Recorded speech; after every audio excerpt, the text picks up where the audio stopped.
କରିବି ହେଲା।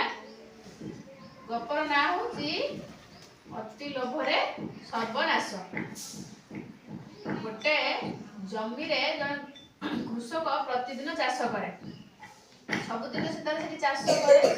କୃଷକଟି ବହୁତ ଗରିବ, ତାର ସ୍ୱାମୀଟେ, ସ୍ତ୍ରୀଟେ ଆଉ ଗୋଟେ ଛୋଟ ପୁଅଟେ। ସେ କଣ କରେ, ସେ ବିଲରେ ଯେତେବେଳେ ଚାଷ କରେ, ସେ ବିଲରେ ଗୋଟେ ସାପଟେ ରହୁଥିଲା। ସେ ସାପ କଣ କରେ ନା ପ୍ରତ୍ୟେକ ଦିନ ବାହାରକୁ ଆସେ, ଶୋଷେଇଥାଏ। କୃଷକ କଣ କରେ ନା ସବୁଦିନ ତାକୁ ନେଇ କ୍ଷୀର ପିଇବାକୁ ଦିଏ। ସେଠୁ ସାପଟି କଣ କରେ, ସାପର କୃଷକ ପ୍ରତି ଦୟା ହୁଏ। ଦୟା ହେଲେ ସାପ କଣ କରେ ନା ସବୁଦିନ କ୍ଷୀରଟେ ପିଇ ସାରି ଗୋଟିଏ ସ୍ୱର୍ଣ୍ଣ ମୁଦ୍ରା କୃଷକକୁ ଦେଇକି ଯାଏ। ଗାତ ଭିତରକୁ ପୁଣି ପଳାଏ। ଏମିତି ପ୍ରତ୍ୟେକ ଦିନ କୃଷକ କ୍ଷୀର ଦିଏ ସାପକୁ। ସାପ ଗୋଟେ ଗୋଟେ ସ୍ୱର୍ଣ୍ଣ ମୁଦ୍ରା କୃଷକକୁ ଦିଏ। ଦିନେ କଣ ହେଇଛି ନା କୃଷକର ଗୋଟେ ବନ୍ଧୁ ଘରୁ ଖବର ଆସିଲା, ସମସ୍ତଙ୍କୁ ଯିବା ପାଇଁ ନିମନ୍ତ୍ରଣ ହେଲା। କୃଷକ ସେଠୁ କଣ କଲା ନା ନିଜ ସ୍ତ୍ରୀ ପୁଅକୁ ଧରି ବିଦେଶକୁ ଗଲା ତା ବନ୍ଧୁ ଘର ନିମନ୍ତ୍ରଣ ରକ୍ଷା କରିବା ପାଇଁ।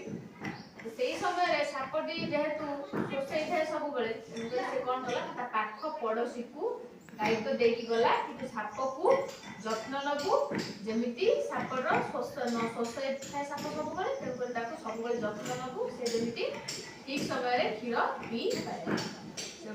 ତା ପଡୋଶୀ କଣ କଲା ନା ସେମିତି କ୍ଷୀର ଦେଲା। ସେ ସାପଟେ କଣ କଲା ନା ପୁଣି ସ୍ୱର୍ଣ୍ଣ ମୁଦ୍ରା ଗୋଟେ ଦେଇକି ଗଲା। ଏମିତି 2 ଦିନ ହେଇଛି।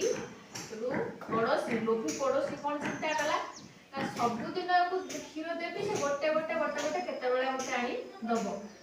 ସାପଟିକୁ ମାରିଦେଲେ, ସେ ଗାତ ଭିତରେ ସୁନା ରଖିଛି, ଗାତଟାକୁ ଖୋଳିଦେଲେ ତା ଭିତରୁ ସବୁ ସ୍ୱର୍ଣ୍ଣ ମୁଦ୍ରା ଏକାଥରେ ପାଇଯିବି। ଅଧିକ ଲୋଭ କଲା, କଣ କଲା ନା ସାପଟିକୁ ଜଗିକି ବସିଲା। ଆଜି ସାପ ବାହାରିଲେ ବାଡିରେ ଦେବି ପାହାରେ, ସାପଟା ମରିଯିବ, ମରିଗଲେ ଗାତ ଭିତରେ ସବୁ ସୁନାକୁ ଖୋଳିକି ନେଇ ଆସିବି। ସେଠୁ କଣ କଲା ନା ବାଡି ଧରିକି ଜଗିକି ଗାତ ମୁହଁରେ ବସିଲା। ସାପ ଯେମିତି ସବୁଦିନ ଆସେ କ୍ଷୀର ପିଇବା ପାଇଁ, ସେଦିନ ବି ଆସିଲା। ସେ ଯୋଉ ପଡୋଶୀ କଣ କଲା ନା ସାପ ଆସିବା ସମୟରେ ବାଡି ଉଠେଇଛି ସାପକୁ ବାଡେଇବା ପାଇଁ। ସାପ ଓଲଟା ବୁଲିକି ତାକୁ କାମୁଡି ଦେଲା। ପଡୋଶୀ ହାତରେ କାମୁଡି ଦେଲା ପରେ କଣ ହେଲା ନା ସେଇଟା ପଡୋଶୀ ସାଙ୍ଗେ ସାଙ୍ଗେ ସେଇଠି ମରିଗଲା। ତାପରେ କୃଷକ ବାହାରୁ ଫେରିଲା ପରେ କୃଷକ କଣ କଲା ନା ଦେଖିଲା ନିଜ ପଡୋଶୀ ସେଇ ଗାତ ପାଖରେ ପଡିକି ରହିଛି। ସେଇଠୁ ସବୁ କଥା ସେ ଜାଣିପାରିଲା। ତାପରେ କଣ କଲା ନା ସାପର ଦାୟିତ୍ୱ ଅନ୍ୟ କାହାକୁ ନ ଦେଇ ନିଜେ ସାପର ଦାୟିତ୍ୱ ନେଲା। ସେଇଦିନ ଠାରୁ ପ୍ରତ୍ୟେକ ଦିନ ପଡୋଶୀ କୃଷକ କଣ କରେ ନା ସାପକୁ କ୍ଷୀର ଦିଏ। କ୍ଷୀର ଦେଇ ସାରିଲା ପରେ ଗୋଟେ ଗୋଟେ ସୁନା ମୁଦ୍ରା ପାଏ। ଏମିତି ପ୍ରତ୍ୟେକ ଦିନ ସାପକୁ କ୍ଷୀର ଦେଲା ଆଉ ଗୋଟେ ଗୋଟେ ସୁନା ମୁଦ୍ରା ପାଇଲା। ଗପରୁ ଆମେ କଣ ଶିଖିଲେ? କିଏ କହିପାରିବ? ଆମେ ଏଇ ଗପରୁ କଣ ଶିଖିଲେ? ଗପ ଶୁଣିଲ, ଗପରୁ ଆମେ କଣ ଶିଖିଲେ? କଣ ଶିଖିଲେ? ଗପରୁ ଆମେ କଣ ଶିଖିଲେ? ଗପ ଦ୍ୱାରା ଆମେ ଜାଣିଲେ କଣ? କୌଣସି ଜିନିଷକୁ ଅତ୍ୟଧିକ ଲୋଭ କରିବା ନାହିଁ। ଯେତିକି ଆମ ପାଖରେ ଅଛି ତାର ସୁବିନିଯୋଗ କରିବା।